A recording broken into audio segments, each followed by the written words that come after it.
Hai semua, hari ni saya Tasih, Saya Aisyah.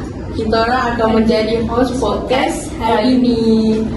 Kami ada beberapa panel jemputan pada hari ini. Boleh korang perkenalkan diri tak? Saya Nur Amira. Saya Iza. Saya Ain. Saya Zira. Okey, panel pun kita dah kenal. So, kita akan masuk topik kita pada hari ini, iaitu mood disorder. Mood disorder tu di kalangan wanita yang bekerja. Okey, pada pendapat Aisyah, kalau nak dibandingkan kesihatan mental zaman dulu dengan zaman sekarang memang lain gila weh. Sebab zaman dulu kalau kita tengok orang kurang kesedaran kaitan dengan kesihatan mental ni dulu. Lepas tu, aku rasa pun setuju. Sebab zaman sekarang ni, dia orang lagi aware pasal penyakit mental ni. Lagi-lagi yang mood disorder. So, apa pendapat korang tentang mood disorder di kalangan pekerja wanita? Bagi Mira kan, kalau macam mood disorder ni, dia macam dekat dengan kita sebab dia melibatkan perasaan. Tapi taklah 100% perasaan tu boleh dikaitkan dengan mood disorder. So, dia macam mood disorder ni boleh kena kat siapa-siapa je. Even wanita pekerja ke, kanak-kanak ke, semua boleh kena. So, kalau nak dikaitkan dengan wanita pekerja, bagi Mira, perempuan ni dia lebih kepada emosi. Sikit-sikit kita akan terasa. Macam nak nangis. Lagi kalau wanita bekerja ni, dia stres dia banyak macam tu kan. Menjawab. Lagi kalau wanita tu dah berkahwin, dengan stres kat rumah lagi, nak uruskan anak, suami, so dia macam emosi lebih lah. Bagi Mira macam itulah. Kalau orang-orang pula Macam kalau aku tak ada banyak nak cakap sama lah Mira. Macam yelah wanita dah bekerja, terutama kalau wanita tu seorang ibu kan, dah stres kat tempat kerja, dibawa ke rumah mestilah anak dan suami jadi tempat dia melepaskan marah, sedih ke. Lagi-lagi kalau jenis dapat suami, anak yang tak memahami, semua ni kerja kat ada masa kat rumah je kan. nak masak lagi balik kerja masak. Kan sekarang Rumah tak kemas apa sekarang kan mentaliti sekarang kan macam apa kerja perempuan ni. Lagi kalau balik rumah semua tu bini buat, lelaki tidak. Lepas tu kalau balik rumah macam rumah kemas, tak apa tau. Ni balik mana tak naik Ada pengalaman ke?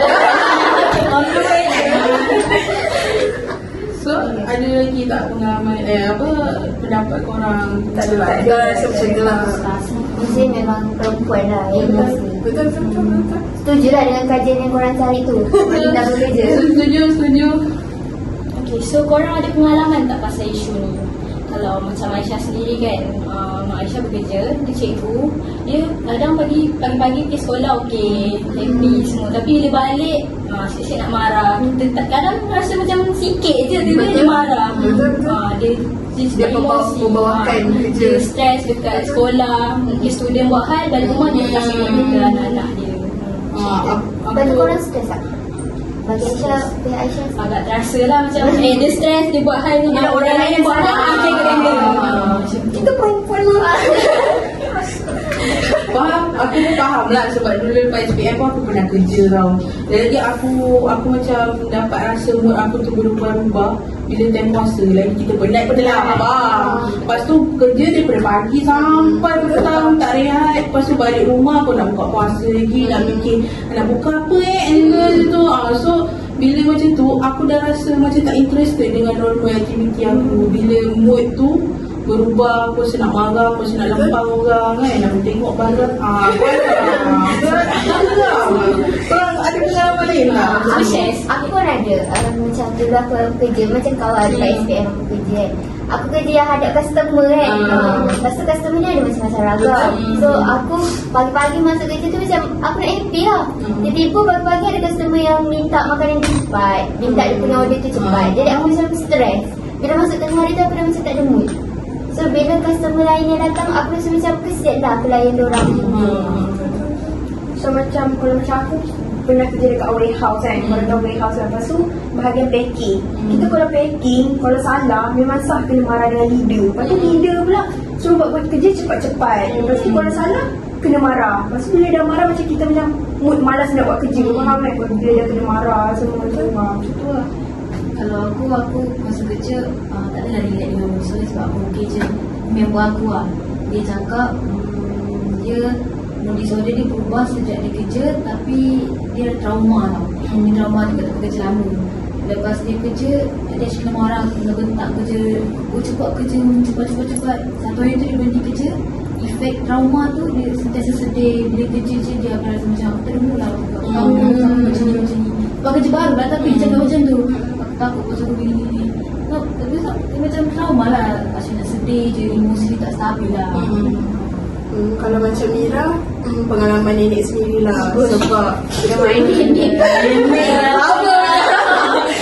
sebab kan macam kalau dulu kita tak ada awareness pasal benda-benda macam ni kan. So macam kalau kita tahu lah orang dulu macam kerja banyak yang diorang buat, nori getah ke, ambil buah ke, kan.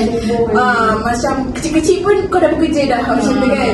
So macam nenek Mira ni mungkin dia tak ada orang kata support daripada family sendiri kan, sekeliling dia, macam dia kena push macam tu kan.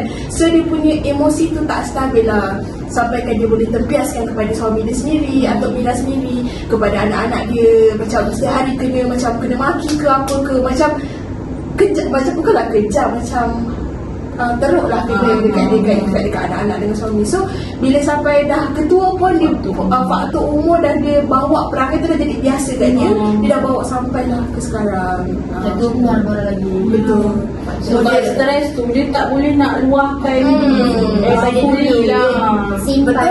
Macam kita sekarang kita ada social media, macam kita tahu macam mana kita nak luahkan kita punya perasaan macam mana, tapi dulu tak ada kesedaran antara diorang, so macam tak tahu macam mana. Tapi kalau kita luar kat social media pun banyak kesan juga. Ya.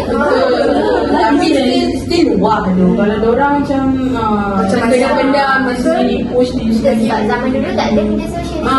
kau nak bagi tahu orang pun macam kau ni ada je, orang lain tak percaya. Imam lah kau. Betul. Orang dulu pun macam tu juga. So bagi korang kan, macam mana kita nak tolong wanita-wanita yang ada masalah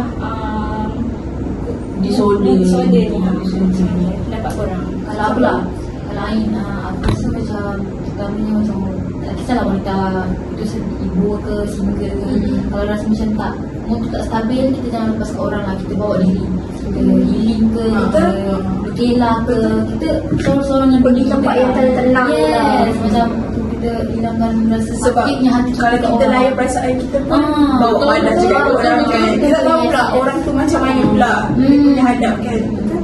Kalau macam Mira, kalau kita kan perasan tak, kalau kita exercise, kita akan rasa macam ada mood baru. Sebab selalu peluh. Biasa sehat, biasa macam okay lah aku dah sehat dah ni, macam dah ni kan. Macam Mira rasa exercise tu penting lah antara semua orang. Bukannya untuk sekadar untuk body kita, tapi macam kita punya minda, jasmani semua, mental kita perlu sebenarnya exercise tu. Kalau macam bagi aku kan, dia suka cakap apa? Bagi aku kan, dia macam tidur yang cukup lah sebenarnya. Betul. Ramai orang macam ambil ringan, tak kisah pun pasal tidur ni. 3 pagi tidur. Berapa? 3 pagi mau tidur. Main pun je. Tidur sejam. Dia macam nantilah aku tidur baru pukul 12 aku jatuh. Padahal benda tu sebenarnya yang akan rosakkan minda kita lah. So kalau macam aku pula rasa macam kita kena jaga pemakanan kita lah. Makanan kita tak boleh sumbat nak makan apa. Sayur makan sayur.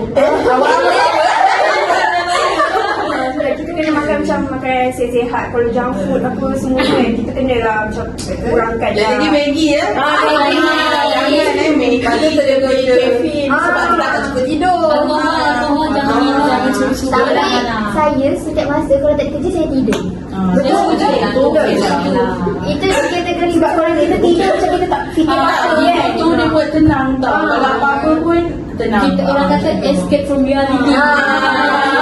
Betul. Maksudnya tu. So itu je lah. Sekian podcast kita pada hari ini. Bye. Terima kasih. Bye.